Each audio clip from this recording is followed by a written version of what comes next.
الحمد للہ وحدہ لا شریک لہ والصلاة والسلام علی من لا نبی بعدہ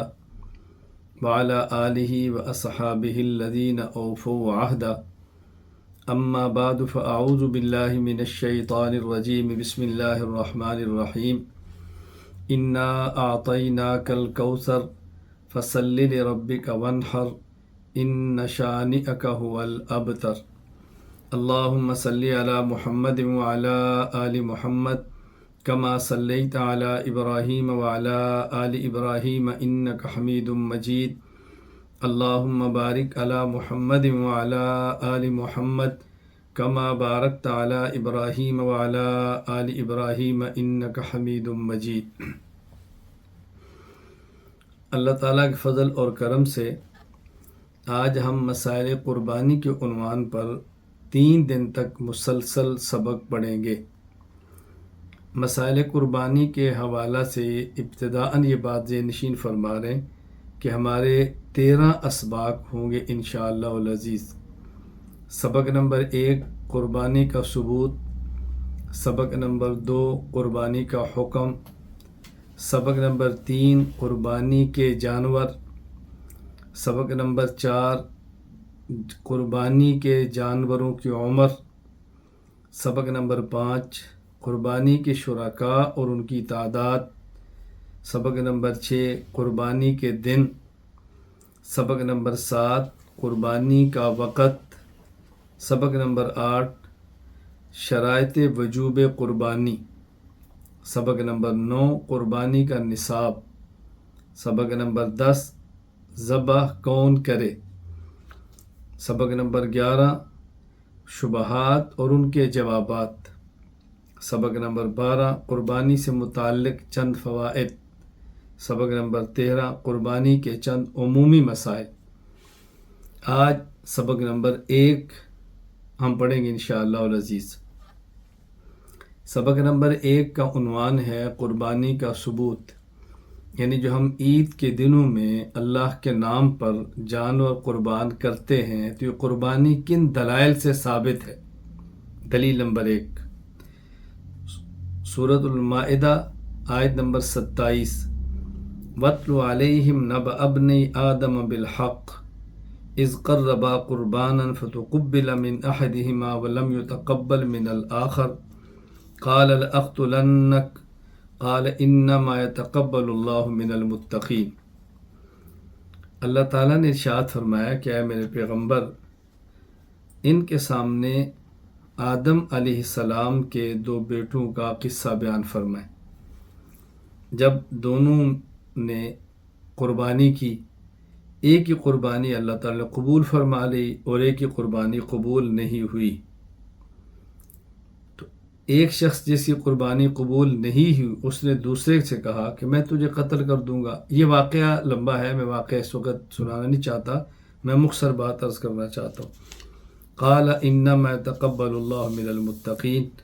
تو دوسرے بیٹے نے کہا کہ اللہ تعالیٰ تقوی اختیار کرنے والوں کی، متقین کی، مخلصین کی قربانی قبول کرتا ہے۔ اس آیت کے تحت حکیم الامت مجدد الملت مولانا اشرف علی تھانوی نور اللہ مرقدہ وفات 1362 ہجری امداد الفتاوی میں تحریر فرماتے ہیں، یعنی امداد الفتاوی میں اس آیت کی روشنی میں فرماتے ہیں حضرت آدم علیہ السلام کے بیٹوں حابیل اور قابیل کا قصہ قرآن شریف میں مذکور ہے کہ حابیل نے قربانی کی تھی اور اللہ کے ہاں مقبول ہوئی تھی، اور وہ جانور ان کی قربانی کا اونٹ تھا یا مینڈا، علی اختلاف روایات تفسیر، یعنی بعض روایات میں ہے کہ وہ مینڈا تھا، بعض روایات میں ہے کہ اونٹ تھا۔ اونٹ ہو یا مینڈا، قربانی کی تھی اور اللہ تعالیٰ نے قبول فرمائی تھی۔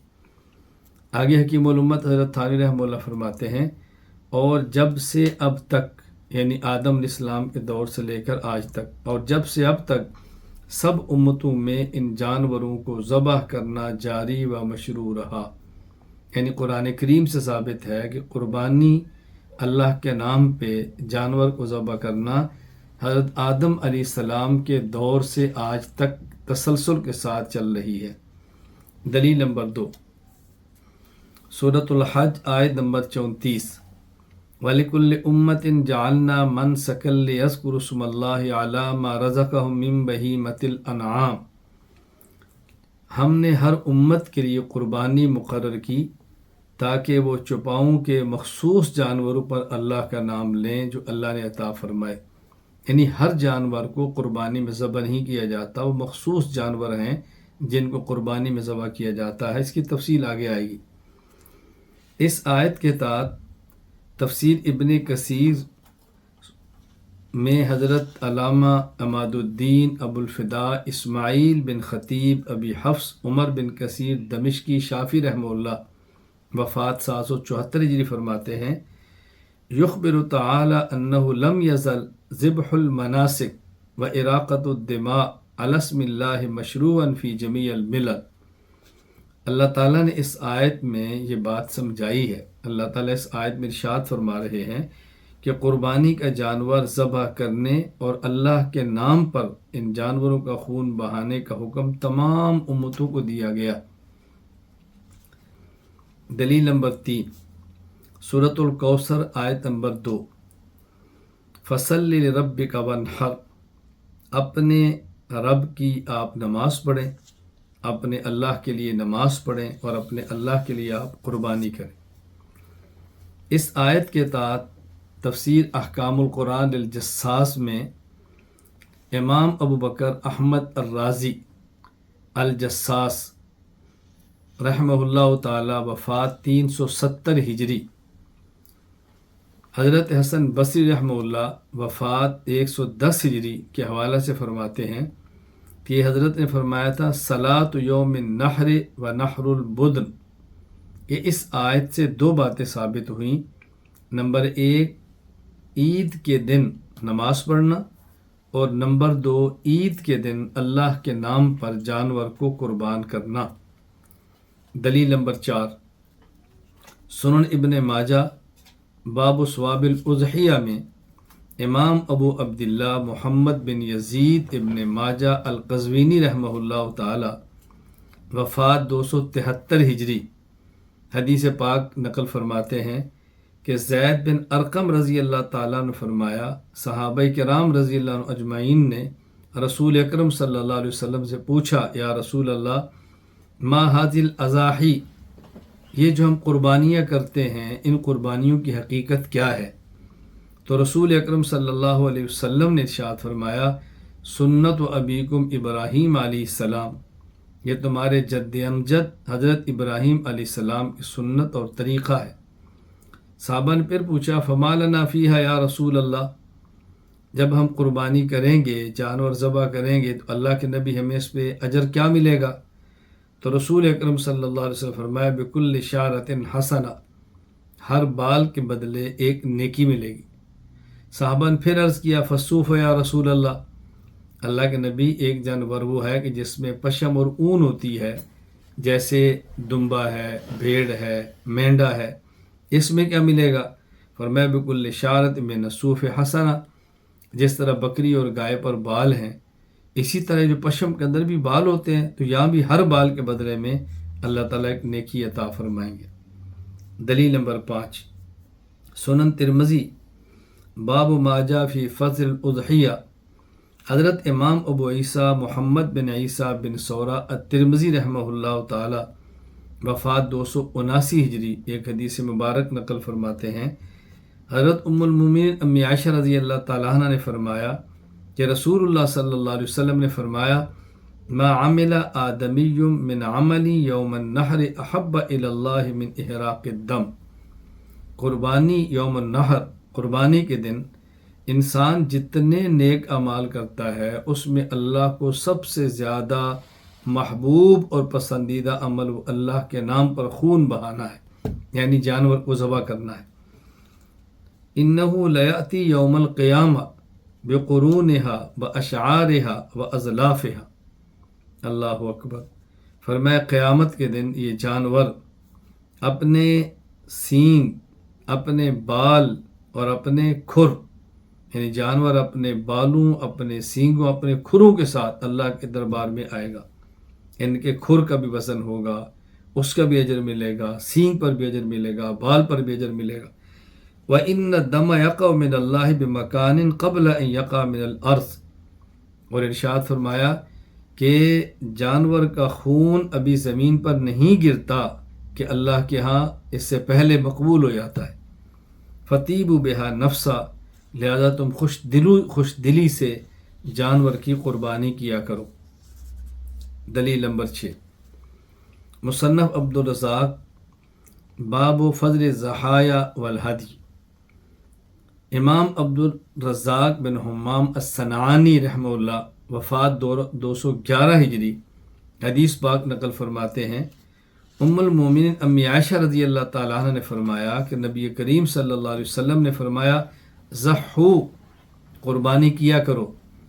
وطیبوا بہا انفسکم، اور قربانی کر کے اپنے آپ کو، اپنی جانوں کو پاکیزہ کرو۔ یعنی جانور اللہ کے نام پہ ذبح کرو گے، اللہ اس کے بدلے میں تمہاری جان کو پاک کر دیں گے، تمہاری جان کو محفوظ فرما دیں گے، اللہ تعالیٰ تمہاری جانوں کو حفاظت فرمائیں گے۔ تو جس طرح تم مال دیتے ہو تو مال پاک ہوتا ہے، اللہ کے راہ میں جانور ذبح کر کے اپنی جان کو پاک کر لو، محفوظ کر لو۔ فَإِنَّهُ لَيْسَ مِن مُسْلِمٍ يُوَجِّهُ ضَحِيَّتَهُ إِلَى الْقِبْلَةِ إِلَّا كَانَ دَمُهَا وَفَرَسُهَا وَصُوفُهَا حَسَنَاتٍ مُحْضَرَاتٍ فِي مِيزَانِهِ يَوْمَ الْقِيَامَةِ۔ فرمایا جب بھی کوئی شخص مسلمان اپنے جانور کو ذبح کرنے کے لیے قبلہ کی طرف اس کا منہ کر کے لٹا دیتا ہے، اللہ اکبر، ان جانور کی قربانی دیتا ہے، تو اس جانور کا خون، اس جانور کا گوبر، مینگنیاں، اس جانور کی اون، بال، یہ بھی قیامت کے دن اللہ کے میزان میں تولے جائیں گے۔ تو یہ میں نے آپ کی خدمت میں 6 دلائل بیان کیے ہیں کہ قربانی کرنا قرآن کریم کی آیات اور احادیث مبارکہ سے ثابت ہے۔ 3 آیات پیش کی ہیں اور 3 احادیث پیش کی ہیں۔ یہاں ایک بات میں اشارہ کے طور پہ عرض کرتا ہوں، اختصار کے ساتھ، تفصیل میں نے اور مقامات پر بیان کی بھی ہے، وہ یہ کہ رسول اکرم صلی اللہ علیہ وسلم نے قربانی کے فضائل ارشاد فرماتے ہوئے قربانی کے جانور کے گوشت پر اجر ذکر نہیں فرمایا جس گوشت کو کھایا جاتا ہے۔ جانور کا گوشت ہے، جانور کی کلیجی ہے، جانور کا مغز ہے، جانور کے پائے ہیں، جانور کی یہ چیزیں ذکر نہیں فرمائیں، بلکہ وہ بال جو پھینک دیے جاتے ہیں، وہ گوبر جو غلاظت ہے جس کو پھینکنا ہی پھینکنا ہے، استعمال کیا کریں گے، کھر پھینک دیے جاتے ہیں، تو وہ چیزیں جو استعمال میں نہیں آتی اس کا ذکر فرمایا کہ اللہ اس پر بھی اجر دیتے ہیں۔ تو بتائیں وہ گوشت جو تقسیم ہوتا ہے، وہ گوشت جو احبا اصدقاء رشتہ داروں کو دیا جاتا ہے، اعزا اقارب کو دیا جاتا ہے، دین کی خدمت کرنے والوں کی خدمت میں ہدیہ کیا جاتا ہے،